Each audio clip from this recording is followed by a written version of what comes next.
Dear friends, good morning all of you. Welcome back to study point with Vinay 2.0 में दोस्तों आप सभी का स्वागत है। जैसा कि दोस्तों आप लोगों को मालूम होगा, एनटीपीसी की जो परीक्षाएं हैं ये 15 दिसंबर से प्रारंभ हो गई हैं। जो एक्जुलरी कैटेगरी की परीक्षाएं थीं वो सबसे पहले कराई जा रही हैं। इसके बाद नॉन टेक्निकल पॉपुलर कैटेगरी जो 35,000 प्लस कुछ पोस्टें थीं उनकी परीक्षाएं कराई जाएंगी।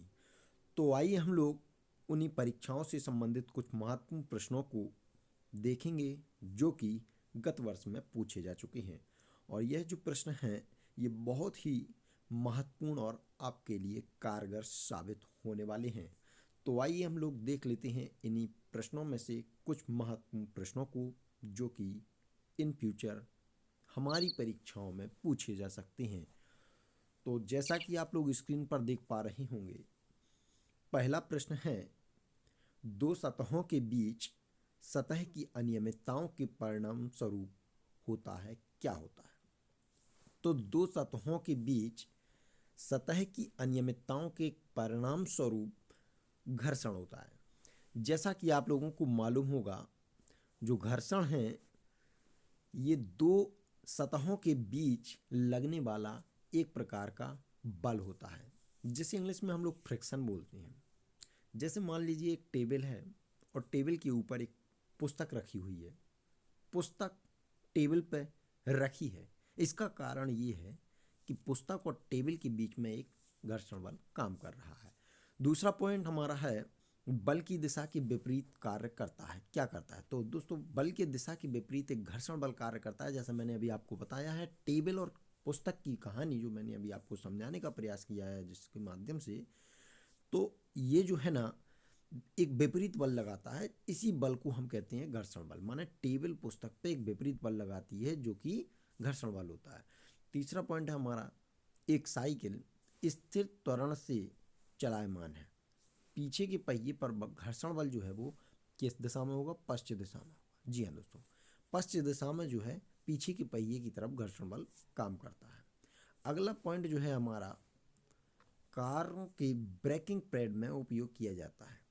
कार जो होती है उसके ब्रेकिंग जो पैड होती हैं, माने जिसमें ब्रेक लगाने का काम होता है, उनके बीच में जो है घर्षण के सकारात्मक प्रभाव के गुण का प्रयोग होता है। बेसिकली क्या होता है, जब हम ब्रेक लगाते हैं तो ब्रेक के जो ब्रेक शू होते हैं वो पहिए में जाके सट जाते हैं और पहिया और ब्रेक शू के बीच में क्या होता है, घर्षण बल काम करता है जिससे गाड़ी रुक जाती है। अगला जो हमारा प्रश्न है दोस्तों, घर्षण द्वारा किया गया कार्य क्या होता है? जैसा कि आप लोगों को मालूम है कि घर्षण जो है एक विपरीत बल होता है, तो फिर इसके द्वारा कार्य जो होगा वो ऋणात्मक होगा, स्वाभाविक है।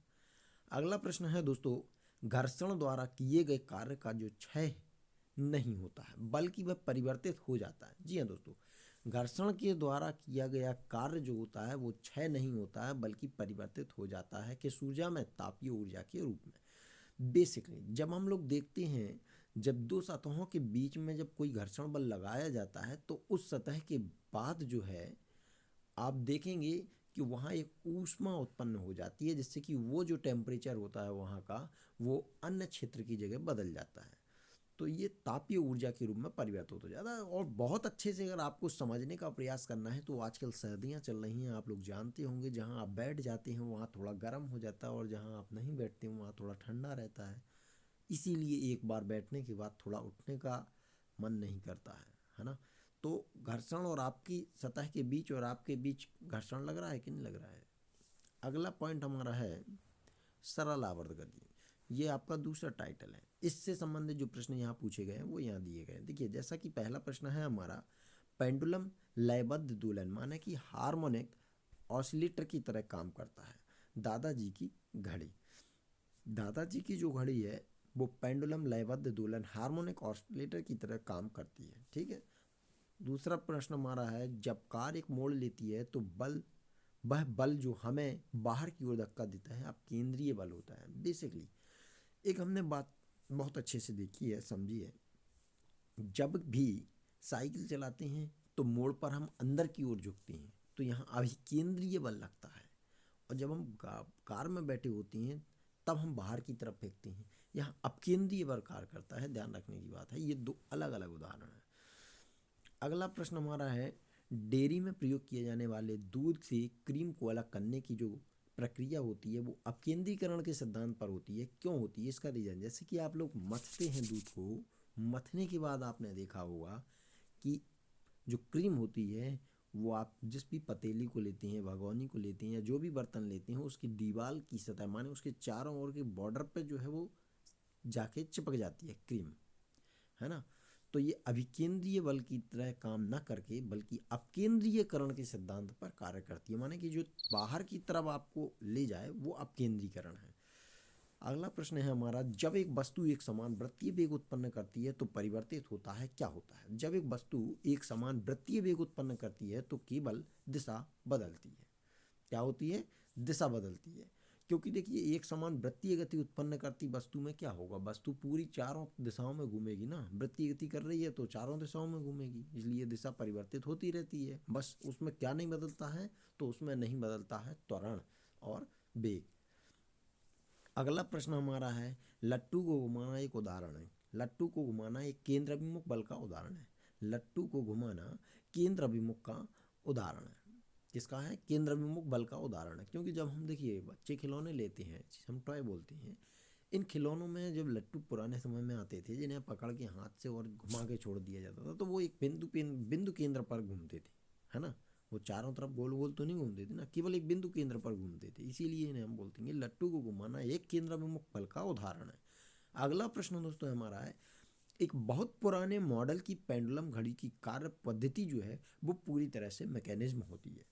बहुत पुराने मॉडल के पेंडुलम की घड़ी की जो कार्य पद्धति है वो बहुत पुरानी होती है, उसे हम मैकेनिज्म बोलते हैं। और इसे अच्छे से समझने के लिए आपने देखा होगा, अगर आप बहुत पुराने फैमिली से बिलोंग करते हैं या मतलब आपके परिवार विशेष में बहुत पुराने लोग रह चुके हैं या आपके यहाँ बहुत पुरानी चीज़ें पड़ी हुई हैं, तो अगर उनमें आप घड़ी को देखेंगे तो बहुत पुरानी जो घड़ियाँ होती थी उनके आसपास अगर बैठ जाएं और आपका माहौल शांत होता था तो cut cut cut cut cut cut की जो घड़ी की जो सुई होती थी उसके चलने की आवाज़ आती थी, ठीक है। तो एक यंत्रावली जब का वर्क करती है तो उसमें कुछ ना कुछ जो है आपका साउंड निकलता ही है, तो इसीलिए जो है वो मैकेनिज्म होती थी। और आज की घड़ियाँ जो आती थी बेसिकली, आज की जो घड़ियाँ हैं उनमें इतना साउंड नहीं होता है। दूसरा पॉइंट है हमारा, रोलर कोस्टर की सवारी में कार्य करता है। रोलर कोस्टर की सवारी में कार्य करता है अभिकेंद्रीय बल। रोलर कोस्टर की सवारी में कार्य करता है अभिकेंद्रीय बल। मतलब कहने का मतलब ये यहाँ ऐसा है कि जब एक क्रैंक होती है और एक शाफ्ट होती है तो क्रैंक के अंदर शाफ्ट घूमती है ना, तो वो अभिकेंद्रीय बल के सिद्धांत पर कार्य करती है क्योंकि वो केंद्र की ओर जा रही है। अभिकेंद्रीय माने केंद्र की ओर, तो रोलर कोस्टर जो होता है ना वो अभिकेंद्रीय बल के सिद्धांत पर ही कार्य करता है। अगला पॉइंट है, यदि कोई पिंड रूपांतरित गति में एक वक्र पथ पर गति करता है तो इस गति को वक्र रेखीय गति कहेंगे। जब वक्र पथ में देखिए आप लोग देखते होंगे सूर्य चंद्रमा तारे ग्रह एक वक्रीय रेखा में गति करते हैं, एक सीधी रेखा में नहीं गति करते हैं, इनकी गति क्या होती है, परवलयीय कार्य होती है ना, तो वो वक्रीय गति होती है। अगला प्रश्न हमारा है, किसी निकाय को एक समान वृत्तीय गति में चलाने में लगने वाले आवश्यक नियत बल को अभिकेंद्रीय बल कहा जाता है। बेसिक पॉइंट समझने की जरूरत है कि वृत्तीय गति और वृत्तीय गति में आप चलेंगे तो स्वाभाविक है कि आप केंद्र की ओर एक बल लगाएंगे, है ना। किसी निकाय को एक समान वृत्तीय गति में चलाने में लगने वाला जो आवश्यक नियत बल होता है वो अभिकेंद्रीय बल होता है, क्योंकि हमें केंद्र की ओर चलाना है, ठीक है। जब कोई वस्तु एक समान वृत्तीय गति से घूर्णन करती है तो प्रत्येक बिंदु पर बदल जाता है इसका वेग। देखिए जब कोई वस्तु एक समान वृत्तीय गति में घूर्णन करती है तो प्रत्येक बिंदु पर इसका वेग बदल जाता है ना। मतलब सिंपल सी बात है, यहाँ एक वृत्तीय गति में घूर्णन कर रही है और वृत्तीय गति में घूर्णन करने पे जहाँ मोड़ आती है वहाँ वेग कम होता है, जहाँ मोड़ नहीं होता वहाँ गति तेज होती है। मतलब आपने बेसिक जीवन में जब गाड़ी कभी चलाते हैं आप तो बहुत ज़्यादा जो मोड़ होती है वहाँ आप स्वाभाविक गाड़ी मध्य कर लेते हैं, है ना। वही यहाँ सिद्धांत लागू होता है। अगला पॉइंट हमारा है, यदि एक साधारण लोलक पेंडुलम की लंबाई बढ़ा दी जाए तो इसका आवर्तकाल क्या होगा, बढ़ेगा। पेंडुलम की लंबाई बढ़ाने से आवर्तकाल बढ़ जाता है। क्योंकि देखिए छोटी वस्तु जल्दी गति कर लेती है, अब बड़े लंबाई वस्तु है थोड़ा सा समय लेगी, तो पेंडुलम की लंबाई बढ़ने पे उसका क्या होगा, बढ़ जाएगा दोलन काल। एक वृत्ताकार पथ में स्थिर गति वाले पिंड की जो गति है इसे हम समान वृत्तीय गति कहेंगे। क्या कहेंगे, इसे हम समान वृत्तीय गति। क्योंकि ये वृत्ताकार पथ में स्थिर गति, माने गति स्थिर का मतलब होता है कि एक नियत गति से गतिमान है ये, तो ये एक समान वृत्तीय गति कहलाती है। अगला पॉइंट दोस्तों हमारा है कि जब कोई वस्तु वृत्तीय पथ पर गति करती है तो घूर्णन करती हुई वस्तु पर केंद्र की ओर लगने वाला बल अभिकेंद्रीय बल कहलाता है। अगला पॉइंट है दोस्तों, किसी दोलक के द्वारा एक आयाम द्वारा पूरा करने में लिया गया जो समय है वो आवर्त कहलाता है। जी हाँ दोस्तों, दोलन द्वारा एक आयाम पूरा करने में लिया गया समय एक आवर्त कहलाता है ना। तो आपने देखा है लोलक घड़ियों का आवर्तकाल 2 सेकंड होता है ना, तो एक आवर्त पूरा करने में लगा समय, माने कि एक झूला पूरा झूलने में लगा समय कहलाता है आवर्त समय। पहले ऊपर गए फिर नीचे आए, मतलब फिर अपने ऊपर वाले बिंदु पर गए, तो एक पूरा की पूरा जो सर्कल लगाने का जो आवर्त है कहलाता है। अगला पॉइंट है, किसी सैटेलाइट और पृथ्वी के बीच जो आकर्षण का गुरुत्वाकर्षण बल तेजी प्रदान करता है वो अभिकेंद्रीय बल को प्रदान करता है। इसीलिए हम लोग केंद्र की ओर सटे रहते हैं। पृथ्वी पर हम रहते जरूर हैं, लेकिन पृथ्वी पर एक आकर्षण बल है जिसे हम ग्रेविटी बोलते हैं, गुरुत्वाकर्षण बल के कारण ही हम टिके हुए हैं। नहीं तो हम चंद्रमा पर भी तो रह सकते थे, लेकिन हम चंद्रमा पर जाके क्या हो जाते हैं, उड़ने लगते हैं। क्यों उड़ने लगते हैं, क्योंकि वहाँ पर ग्रेविटी बहुत कम है, मतलब कि पृथ्वी की ग्रेविटी के मान का 1/6 हिस्सा है। अगला पॉइंट हमारा दोस्तों, झूले पर बैठे लड़के की गति आवर्त गति होती है। हमने बताया क्या है, एक पूरा सर्कल लेने में उसे, सर्कल का मतलब है ये हाफ अर्धगोला बनता है, क्योंकि आप झूला झूलते हैं ऊपर जाते हैं फिर बीच में आते हैं और फिर ऊपर जाते हैं साइड से, तो मतलब आप अर्धगोला पूरा करते हैं एक तरह से। तो उस अर्धगोले को पूरा करने में लगा समय जो है आपका एक आवर्त काल कहलाता है। ठीक है, अब अगला जो हमारा है टॉपिक दोस्तों वो है आपका ग्रेविटी से संबंधित, माने कि गुरुत्वाकर्षण से संबंधित है। वो यहाँ गुरुत्वाकर्षण से संबंधित कुछ नियम फॉलो होते हैं, और ये जो प्रश्न हैं ये दोस्तों एनटीपीसी में और ग्रुप डी में तथा एसएस रेलवे, जेई और आपका एएलपी लोको पायलट से संबंधित परीक्षाओं में पूछे जा चुके हैं। और ये मुझे आपको विश्वास दिलाने की ज़रूरत नहीं है, आप गत वर्षों के पेपर देखेंगे आपको विज्ञान से संबंधित जो भी प्रश्न मिलेंगे वो यही होंगे दोस्तों, बिल्कुल यही होंगे। आइए दोस्तों हम अगला प्रश्न देख लेते हैं। पिंड के रूप, आकृति और द्रव्यमान पर निर्भर नहीं करता है। देखिए दोस्तों, सबसे बड़ी चीज़ है पिंड के रूप, पिंड की आकृति और पिंड के द्रव्यमान पर निर्भर नहीं करता। क्या निर्भर नहीं करता, गुरुत्वीय त्वरण, माने कि जी का मान आपके आकृति पे, पिंड के रूप पे और आपके द्रव्यमान पर निर्भर नहीं करता। अगर आपको नहीं समझ में आया तो आप इतना समझ लीजिए कि आप और आपका मित्र दोनों अलग अलग वजन के होंगे, अलग अलग शक्ल के होंगे, अलग अलग रूप रेखा के होंगे और अलग अलग आपके द्रव्यमान होंगे और आकृति भी अलग अलग होगी। तो ग्रेविटी तो दोनों में 9.8 मीटर पर सेकंड स्क्वायर की दर से ही लगेगी ना। ऐसा तो नहीं है कि उसमें ज़्यादा लग जाएगी और तुम्हें कम लग जाएगी। ग्रेविटी तो प्रकृति में जो भगवान है वो बराबर लेवल पे है ना, इसीलिए गुरुत्वीय त्वरण जो होता है वो पिंड के रूप, आकृति और द्रव्यमान पर निर्भर नहीं करता है। दोस्तों अगला प्रश्न है, गुरुत्वीय त्वरण जी ध्रुवों पर अधिकतम होता है, ये आपको मालूम होगा। भूमध्य रेखा पर दोस्तों न्यूनतम होता है और केंद्र पर 0 होता है, जो मैं आपको पहले बता चुका हूँ। दोस्तों अगला प्रश्न हमारा है, यदि पृथ्वी पर आपका वजन 38 किलो है तो बुध ग्रह पर आपका वजन 14, माना कि 14.3 kg होगा। ठीक है दोस्तों, अगला पॉइंट हम देख लेते हैं, दो वस्तुओं के द्रव्यमान के गुणन का जो सीधा अनुपातिक होता है वो गुरुत्वाकर्षण बल से होता है। क्या होता है, दो वस्तुओं के द्रव्यमान के गुणन का सीधा अनुपातिक जो है वो गुरुत्वाकर्षण बल का होता है। दो वस्तुओं के द्रव्यमान आपस में ग्रेविटी के कारण ही सटे होते हैं। देखिए सार्वत्रिक गुरुत्वाकर्षण नियतांक कैपिटल जी का जो विमा होती है, मात्रक होता है, वो न्यूटन मीटर स्क्वायर प्रति किलोग्राम स्क्वायर होता है। इसे हम प्रति बोलेंगे, नहीं तो फिर इनवर्स 2 बोलना पड़ेगा। न्यूटन मीटर स्क्वायर प्रति किलोग्राम स्क्वायर या फिर newton metre square into kilogram inverse 2। ठीक है दोस्तों, अगला प्रश्न है, प्लेनेटरी बॉडीज के लिए कैपलर के नियमों में सही कथन क्या है। कक्षीय अवधि ग्रह के द्रव्यमान पर निर्भर होती है। कक्षीय अवधि जो होती है वो ग्रह के द्रव्यमान पर निर्भर होती है, ये एक कथन है। तो ये सही कथन ये है कि ऑर्बिटल जो होती है वो, ऑर्बिटल जो अवधि होती है, टाइम है, वो ग्रह के द्रव्यमान पर निर्भर होता है। अगला प्रश्न जो दोस्तों हमारा है, ब्रह्मांड की प्रत्येक वस्तु, जी हाँ दोस्तों जी, ब्रह्मांड की प्रत्येक वस्तु एक बल के साथ प्रत्येक अन्य वस्तु को आकर्षित करती है, जो होता है, क्या होता है, उनके द्रव्यमान के गुणनफल के अनुपातिक और उनके बीच की दूरी के वर्ग की व्युत्क्रमानुपाती है दोस्तों। क्या है, द्रव्यमान के गुणन के अनुपातिक और उनके बीच की दूरी के वर्ग के व्युत्क्रमानुपाती होता है। अगला प्रश्न दोस्तों हमारा, एक कमजोर बल जो है वो गुरुत्वाकर्षण बल होता है। ये क्षीणकाय बल होता है। ग्रेविटी बल जो होता है वो सबसे कमजोर बल होता है। कैपिटल जी का मान दोस्तों हमारा 6.67 इंटू 10⁻11 न्यूटन मीटर स्क्वायर प्रति किलोग्राम स्क्वायर। ठीक है दोस्तों, कैपिटल जी का मान 6.67 इंटू 10⁻11 न्यूटन मीटर स्क्वायर प्रति किलोग्राम स्क्वायर। अगला प्रश्न दोस्तों हमारा है, ब्रह्मांड में किन्हीं दो निकायों के बीच जो है गुरुत्वाकर्षण बल निर्भर नहीं करता है। किस पर नहीं करता है दोस्तों? तो ब्रह्मांड में किन्हीं दो निकायों के बीच जो ग्रेविटी बल होता है वो उनके द्रव्यमानों के योग पर निर्भर नहीं करता है। अगला प्रश्न दोस्तों हम समझेंगे, दो वस्तुओं के बीच की दूरी को यदि दुगना कर दिया जाए तो उन दोनों पर लगने वाले बल का प्रभाव क्या होगा?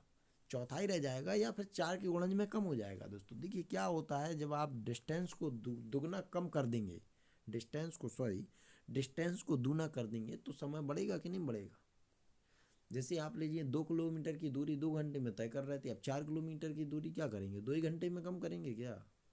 8 घंटे में करेंगे ना। मतलब तो क्या हो जाएगा, गुरुत्वीय बल 4 के गुणन में कम हो जाएगा, माने कि बल फिर क्या हो जाएगा, कम लगेगा ना, क्योंकि डिस्टेंस बढ़ने पर कम हो जाएगा बल। अगला पॉइंट है, ब्रह्मांड में प्रत्येक वस्तु एक अन्य वस्तु को एक बल के साथ आकर्षित करती है। बिल्कुल दोस्तों, क्या होता है कि ब्रह्मांड में हर एक वस्तु एक अन्य वस्तु को एक बल के साथ आकर्षित करती है, और ये विपरीतकारी जो बल होता है यही तो होता है आपका क्या, ग्रेविटी बल। ठीक है, और ये जो है उनके मध्य दूरी के वर्ग के विपरीत अनुपाती होता है। क्या होता है, उनके वर्ग की दूरी के वर्ग के विपरीत अनुपात में होता है। उनके मध्य दूरी जो होती है उसका वर्ग होता है डिफरेंस में, विपरीत में।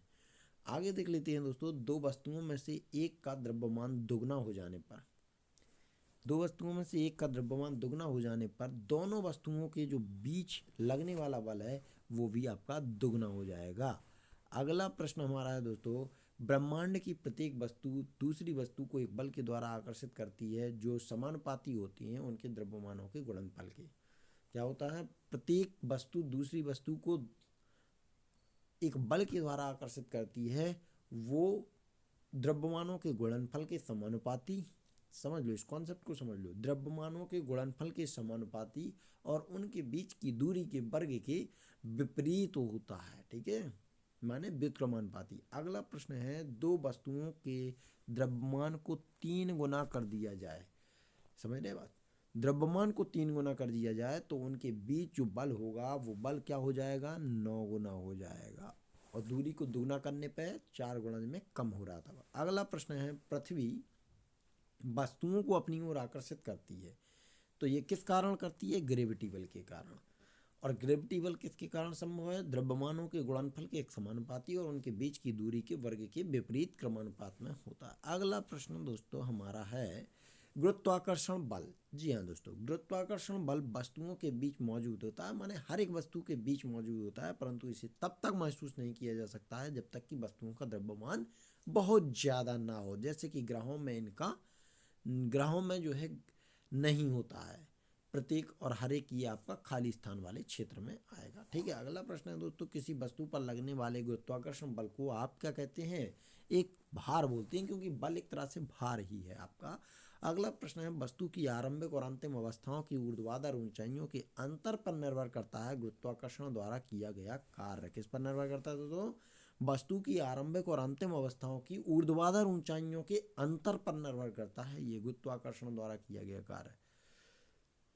अगला प्रश्न है, सार्वत्रिक गुरुत्वाकर्षण नियतांक कैपिटल जी जो है वो हेनरी कैवेंडिश ने खोजा था। इंपॉर्टेंट पॉइंट है कि आपका कैपिटल जो है जी की खोज किसके द्वारा की गई थी, तो कैपिटल जी की खोज जो है वो हेनरी कैवेंडिश ने की थी।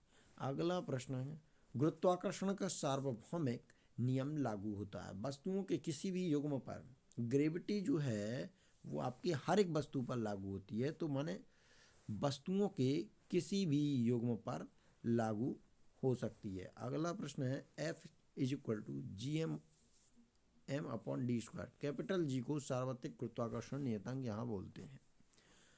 यदि दो कणों के बीच की दूरी बढ़ जाती है